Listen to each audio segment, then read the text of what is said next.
Hello बच्चों, चलिए प्रश्न पढ़ते हैं। प्रश्न दिया है, निम्न में से कौन सबसे उच्च उत्पादक पारितंत्र है? विकल्प ए है शीतोष्ण वन, विकल्प बी है घास का मैदान, विकल्प सी है मरुस्थल तथा विकल्प डी है उष्णकटिबंधीय वर्षावन।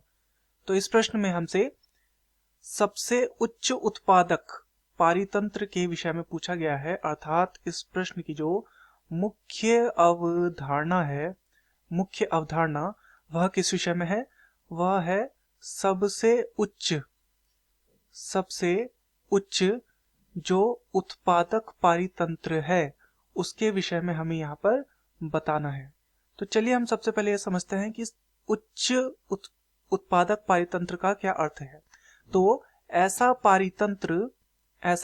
पारितंत्र जिसके उत्पादक जो प्राथमिक उत्पादक होते हैं उनकी उत्पादकता सर्वाधिक हो, ऐसा पारितंत्र जिनमें प्राथमिक उत्पादक की उत्पादकता अन्य पारितंत्र की अपेक्षा सर्वाधिक हो, तो उसे हम बोलते हैं सबसे उच्च उत्पादक पारितंत्र, वो कहलाएगा।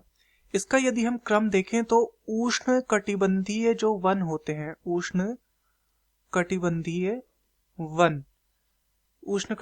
वन, इनमें सर्वाधिक उत्पादकता देखने को मिलती है। इनसे कम पे आते हैं पर्णपाती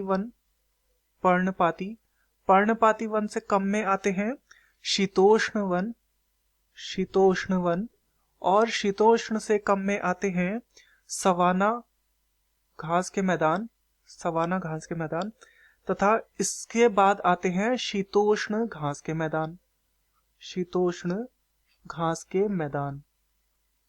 तथा इसके बाद आते हैं मरुस्थल। तो इस प्रकार से इनका उत्पादकता के आधार पर क्रम होता है। अब विकल्प को देखते हैं। विकल्प ए है शीतोष्ण वन, तो शीतोष्ण वन से अधिक भी यहाँ पर हमारे पास विकल्प है, तो ये हमारा उत्तर नहीं हो सकता।